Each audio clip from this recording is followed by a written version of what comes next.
Les joies du Seigneur. Je m'excuse profondément pour le timbre de ma voix. Il se trouve que c'est la 6e messe que je célèbre ce week-end. Voilà pourquoi la voix commence à baisser. Vous m'en excusez.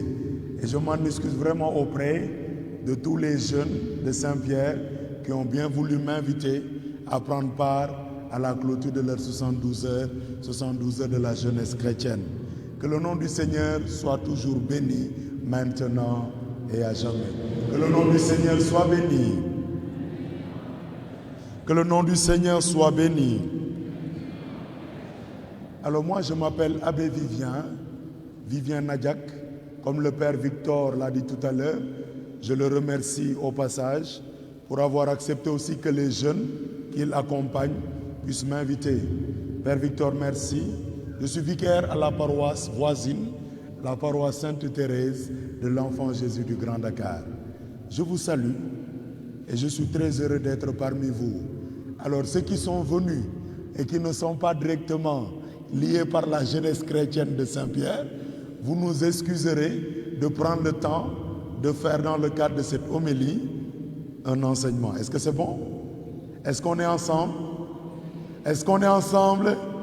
Paix, joie, paix, joie, paix, joie du Seigneur. Alors, je m'assois et un jeune de Saint-Pierre, d'un commun accord avec le aumônier Père Victor, m'envoie un message me précisant justement le thème de l'enseignement. Le thème est le suivant: jeunesse chrétienne dans un monde 2.0. Jeunesse chrétienne dans un monde 2.0. may xool luy monde 2.0 xaw ma damay dégg 2.0 xaw ma. Alors Père Victor maa ngi yow nag tey on va être au même niveau pour apprendre à partir de l'enseignement ce que les jeunes veulent dire par 2.0. C'est bon, on est ensemble, non? Est-ce qu'on est ensemble? Alors, les jeunes tellement intelligents, ils savent que dans la Bible, ils ne peuvent pas trouver monde 2.0. Intelligents qu'ils sont, les jeunes chrétiens de Saint-Pierre, ils me disent: l'abbé, nous avons trouvé une autre référence biblique. C'est là où l'apôtre Paul parle à son disciple, à son fils bien-aimé Timothée, dans sa seconde lettre qu'il lui adresse, au chapitre 2, verset 22, où il lui dit: fuis les passions de la jeunesse et recherche la justice, la foi, la charité, la paix avec ceux qui invoquent le Seigneur d'un cœur pur. Je salue le Seigneur qui a inspiré les jeunes de Saint-Pierre pour ce thème. Yal na Yàlla xeeb dolli. Yal na Yàlla xeeb dolli. Yal na Yàlla mi leen wan li ngeen nar a waxtaanee ci seeni ñetti bés ngeen jagleel ko jeunesse chrétienne bi fii. Yàlla leen Yàlla mi leen xamal loolu yal na ko Yàlla firndeel seeni xol. Yal na Yàlla def ba jeunesse chrétienne u Saint-Pierre jëm ca kanam ngeen wër te wërle ci lépp li ngeen di jublu Yàlla jiitu leen fa te may leen réussite. Ne leen amiin.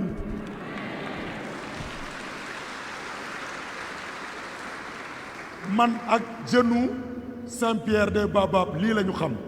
man de xam naa ci kii ma teg suma ngëm moo la yaakaar moo di Yesu Krista suma musalkat moom lay ndamoo moom lay ndamoo moom lay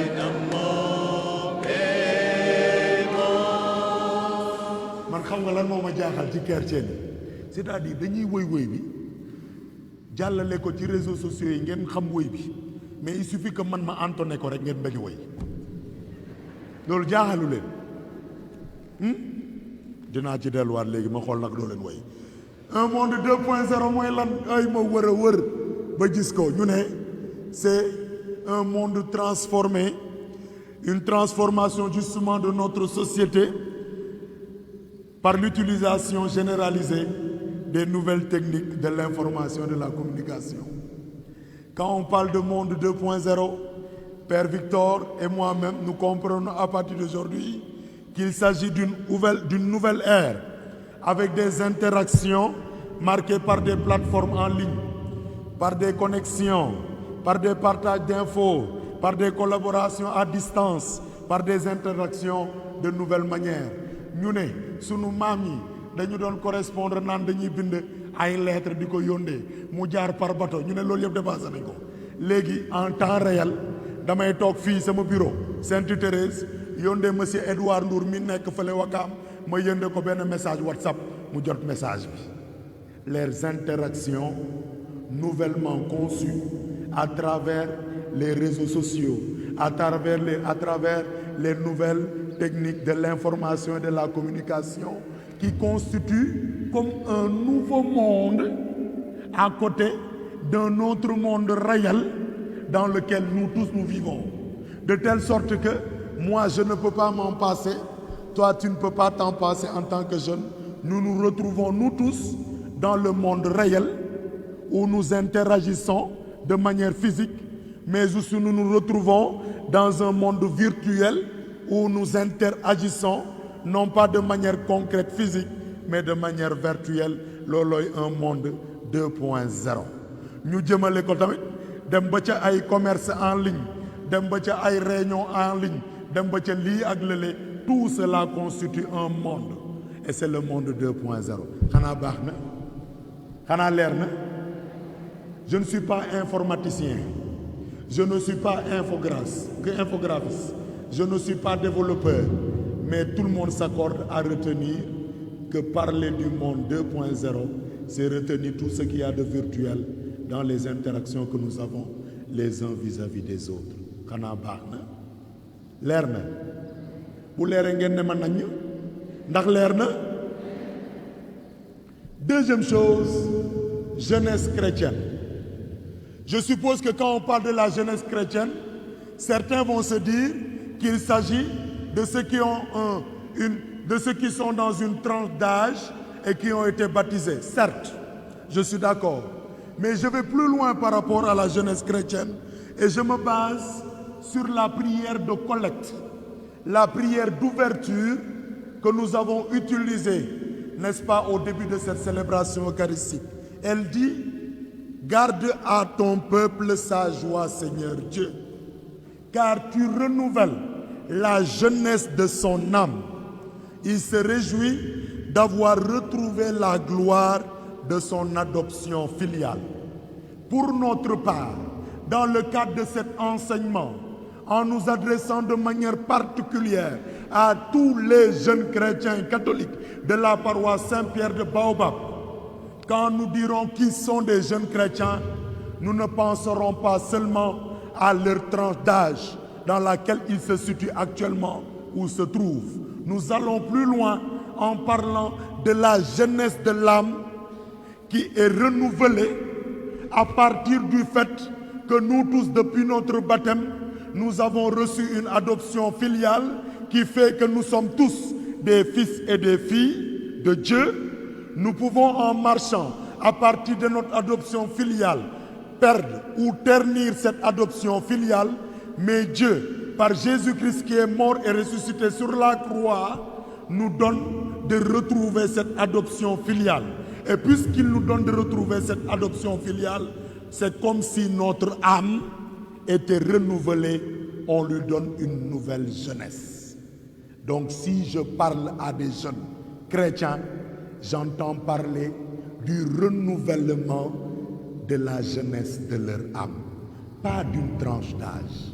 Et par conséquent, je ne m'adresse plus seulement aux jeunes par rapport à la tranche d'âge, je m'adresse à tous les chrétiens ici présents parce que nous tous, nous avons bénéficié depuis notre baptême de l'adoption filiale.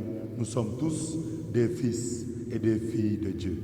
Xanaa leer na bu baax. Et c'est justement au moment où nous renouvelons, où Dieu renouvelle justement la jeunesse de notre âme, c'est au même moment qu'il nous fait comprendre que nous nous trouvons dans un monde. Nous ne nous intéressons pas au monde réel, physique. Nous allons plus loin en parlant même du monde virtuel. Alors, comment le jeune qui interagit dans un monde virtuel est censé se comporter?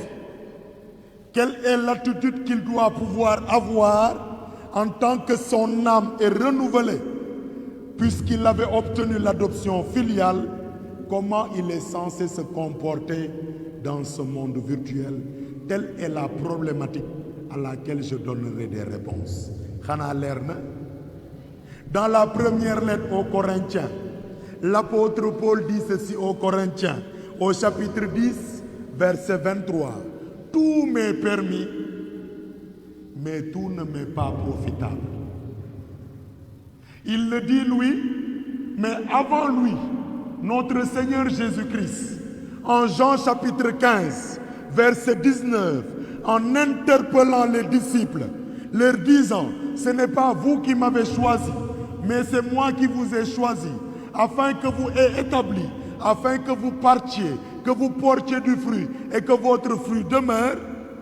Au verset 19, c'est lui-même le Seigneur Jésus-Christ qui les a choisis et établis dans le monde.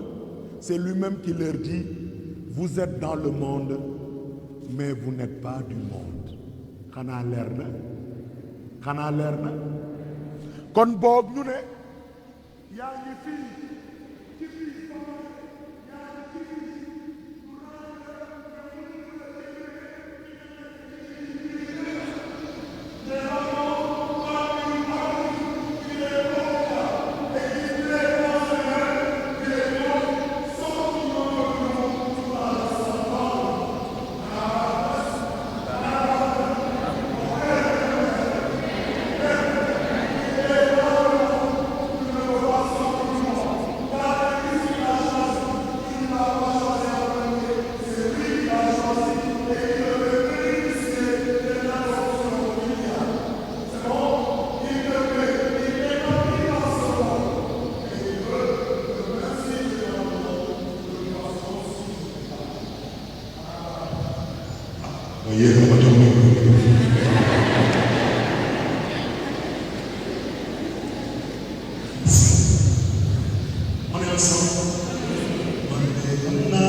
Le psaume rappelle.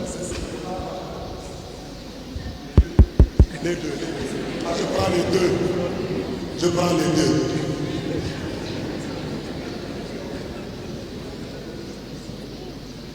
Vous me permettez de lire ce que le psalmiste dit. Le psalmiste dit, dans cet univers où beaucoup se demandent comment feront-ils voir le bonheur, lui il dit ceci, dans la paix moi aussi, je me couche et je dors, car tu me donnes d'habiter Seigneur seul dans la confiance. Tu es dans un univers, dans un monde 2.0, il est important de te dire d'abord Seigneur, c'est toi qui me donnes d'habiter seul dans la confiance. Mais aussi de faire en sorte que chaque jour, à la fin de la journée, ayant vécu dans cet univers, que tu puisses te dire comme dans le psaume 4, moi aujourd'hui, je vais me coucher et je vais dormir tranquille. Il faut faire très attention à l'usage que nous faisons des outils informatiques, des outils virtuels. Faire très attention pour que chaque soir, après les avoir utilisés, que moi, dans la jeunesse de mon âme, que je puisse me coucher et que je puisse dormir la conscience tranquille. Xanaa leer na dama ne xanaa leer na nit buy dox li muy dox yëpp li gën a baax ci moom mooy bu muy tëdd mu mën a tëdd ba yandoor fekk dara sonnalu ko.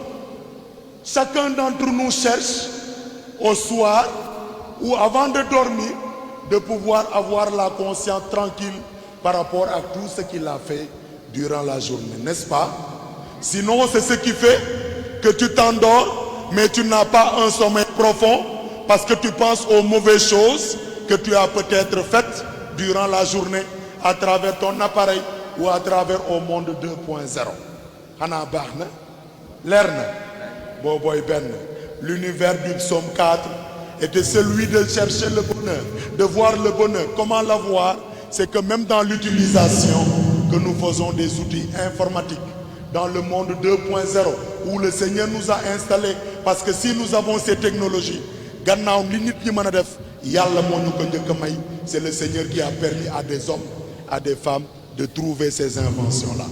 Que le Seigneur nous donne chaque jour de pouvoir habiter seul dans la confiance et chaque fois de pouvoir nous coucher et de dormir tranquillement. Dites Amen. Pareillement. Voilà, j'arrête, c'est bon. On arrête là. Non, répondez-moi, j'arrête, on continue.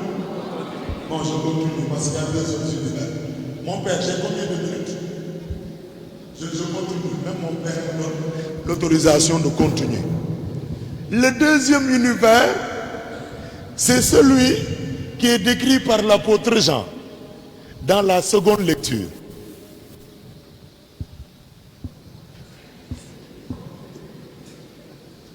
Celui qui dit j'aime alors que celui qui dit je connais le Seigneur alors que je n'aime pas, il n'est pas dans la vérité, c'est un menteur. L'univers est décrit, l'univers, le monde 2.0 qui est décrit là est celui du paraître, celui de vouloir toujours dire moi je suis capable de faire ça, mais quand on vérifie au fond tu ne l'es pas. Tu te lèves tôt le matin, tu mets sur WhatsApp pour que tout le monde voit ta photo, tu mets la meilleure de tes photos, alors qu'au fond à côté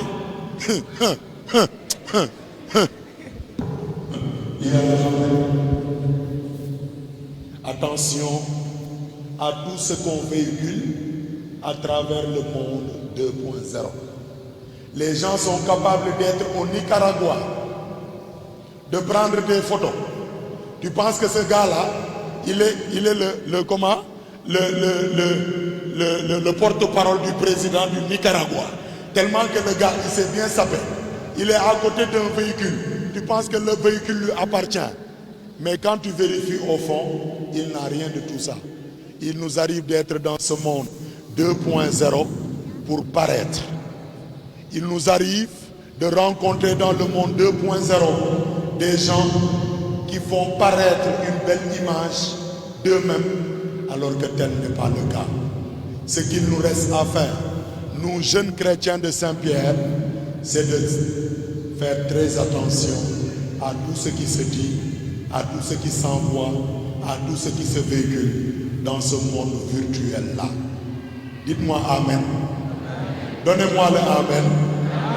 Que le Seigneur, le maître du temps et de l'histoire, le maître de tout univers, que le Seigneur nous dispose l'Esprit Saint, qu'il le rende disponible pour que dans cet univers où nous sommes déployés et établis, toujours nous jeunes, dans la jeunesse de notre âme, nous ayons en premier lieu le discernement qu'il faut par rapport à tout ce que nous rencontrons. Est-ce que c'est bon? Dites-moi Amen. J'arrête là ou je continue? Non, répondez-moi, sinon j'arrête. Hein? Je peux reprogrammer les 2 autres points pour un autre dimanche, je reviens. Mais si vous voulez, je les développe tout de suite. Je continue ou j'arrête? Je continue. Tout à l'heure, on avait dit je me couche et je dors. C'est le psaume 4. Deuxièmement, on a dit attention au paraître dans le monde du virtuel. Troisièmement, je m'intéresse à l'apôtre Pierre dans la première lecture. Pierre, il est merveilleux parce que Pierre, dans son univers, il est celui qui a renié, il est celui qui après va dire Seigneur, je t'aime 3 fois. Après l'avoir renié 3 fois, c'est votre saint patron. Moi, ma sainte patronne, c'est Thérèse. Vous, votre saint patron là, il a renié. Mais il a renié. C'est votre saint patron, non? Non, répondez-moi, c'est votre saint patron ou non? Ah, mais voilà, il a renié. Mais aussi, il a dit qu'il aime le Seigneur 3 fois. Et c'est lui qui est capable de prononcer un discours. Il ne fait pas un seul discours dans le début des Actes des Apôtres. Il en fait plusieurs. Au chapitre 4 du livre des Actes des Apôtres, c'est lui-même qui va dire au verset 12, il n'y a pas sous le ciel un autre nom qui puisse nous valoir le salut si ce n'est le nom de Jésus-Christ. Acclamez votre Seigneur.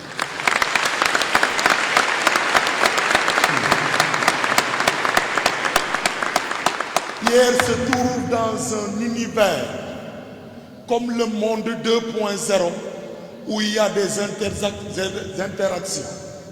L'apôtre Pierre se trouve dans cet univers. Merci. C'est ce qui me plaît quand je fais des enseignements. Après, il y a toujours quelqu'un qui se lève pour t'offrir un mouchoir. Je le prends et je fais ça. Ça me permet de réfléchir à ce que je vais dire par la suite. Tout est pédagogique hein, aussi. Pierre, il est dans son univers. Il est dans son monde 2.0. Ce n'était pas virtuel. Il a rencontré certains hommes. Et il dit à ces hommes-là, vous, c'est vous qui avez renié Jésus-Christ. C'est vous même qui l'avez tué. Mais Dieu l'a glorifié. Dans notre univers, nous verrons tout le temps des hommes et des femmes qui auront fait ceci ou cela contre nous ou contre notre Seigneur. Nous voyons dans les réseaux sociaux pas mal de choses qui sont dites contre l'Église, contre notre Seigneur Jésus-Christ, contre des chrétiens persécutés de par le monde. Mais ce qu'il faut retenir dans ce monde, c'est que même dans le discours qu'il prononce, l'apôtre Pierre, il dit, le Dieu d'Abraham, le Dieu d'Isaac, le Dieu de Jacob, le Dieu de nos pères, a glorifié son serviteur, notre Seigneur Jésus-Christ, alors que vous l'avez tué. Le discours dans les réseaux sociaux ne doit pas être un discours insultant. Il doit toujours être un discours véridique, un discours cohérent, un discours qui permette aux hommes et aux femmes qui n'avaient pas encore compris de comprendre ce qu'il faut retenir pour de bon. Ils l'ont tué, c'est vrai, mais pour Pierre, son discours dans son environnement, c'est que Dieu le Père a glorifié son Fils. Et puisqu'il l'a glorifié, ce qu'il nous reste à faire, toujours dans son discours, c'est que tout le monde puisse se convertir pour le pardon des péchés. Que le Seigneur nous donne à nous tous jeunes, dans les interactions que nous avons dans le monde 2.0, que nous puissions dire les vérités sans blesser qui que ce soit, que nous puissions les dire dans un raisonnement très fin et très logique et objectif pour que la vérité soit dite une bonne fois pour toutes au nom de notre Seigneur Jésus-Christ. Donnez-moi le Amen. Donnez-moi le Amen.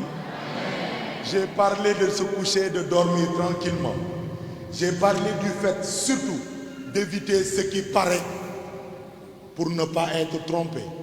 J'ai parlé de tenir un discours véridique puisque nous, jeunes chrétiens, dans la jeunesse de notre âme, nous sommes établis dans un univers souvent virtuel. Nous devons avoir des propos véridiques, un discours toujours cohérent. Et pour finir, dans les réseaux sociaux, nous avons besoin d'être présents. Le Seigneur Jésus-Christ, dans la page d'évangile, il trouve ses disciples qui sont dans un univers fermé. Ils sont verrouillés. Ils ont verrouillé la porte du lieu où ils se trouvaient parce qu'ils avaient peur des Juifs. Et le Seigneur Jésus-Christ les retrouve dedans. Mais il y avait une autre peur dans leur univers. C'était la peur de ne pas savoir celui à qui ils avaient affaire. Parce qu'eux-mêmes, dans leur entendement, ils ne pouvaient pas comprendre que ce soit Jésus-Christ qui avait été crucifié sur la croix, qui était mort sur la croix, qui avait été enseveli dans un nouveau tombeau, que ce soit celui-là qui vienne devant eux pour leur dire la paix soit avec vous. Ils ne le comprenaient pas. Dans les réseaux sociaux, nous pouvons appliquer l'attitude de notre Seigneur, la présence qui rassure et qui donne la paix. Ne faisons jamais le chemin contraire. Ce ne sont pas les réseaux sociaux, le monde virtuel qui doivent nous dicter ce que nous devons être, ce que nous devons faire. C'est à nous qui avons été établis dans ce monde de pouvoir dire à ce monde, la paix soit avec toi. Nous, tout ce que nous aurons à dire, que ce soit une présence qui parle, une présence qui témoigne le nom de Jésus-Christ. Est-ce que c'est bon? Est-ce qu'on s'entend très bien? Et Jésus-Christ, pour davantage manifester qu'il est présent et que ce n'est pas un esprit, il dit à ses disciples, dans l'univers où il se trouve, est-ce que vous avez de quoi à manger? Il lui donne un poisson grillé. Dans les réseaux sociaux, faisons attention pour que nous puissions toujours donner la paix et que notre présence soit une présence que les autres ressentent. Que je suis présent dans les réseaux sociaux, dans le monde 2.0, dans le monde virtuel, et que tous ceux avec qui j'interagisse, qu'ils sachent que ma présence n'est que salut pour moi, n'est que salut pour les autres. Lu ko moy, lu ci ëpp, lu ci bokkul, du ma ci dugg mukk. Dama xam sama place, xam li ma fa nar a def, xam li ma fa nar a seede, su ma ko seede ba pare ma rocceekuwaat ndànk. Jésus, après avoir dit à ses apôtres, la paix soit avec vous. Après leur avoir demandé, avez-vous de quoi à manger? Tout de suite après, on nous dit qu'il se retire. Il ne reste pas là. Ne soyons jamais esclaves du monde scientifique des réseaux sociaux. C'est un conseil d'amis. Je me l'applique à moi-même et je vous le souhaite. Est-ce qu'on est ensemble? Paix et joie. Paix et joie du Seigneur. Que le Seigneur nous donne de savoir que nous sommes dans ce monde 2.0 pour fuir nos passions de jeunesse, mais pour rechercher la paix, la joie, la foi, la charité pour les siècles des siècles.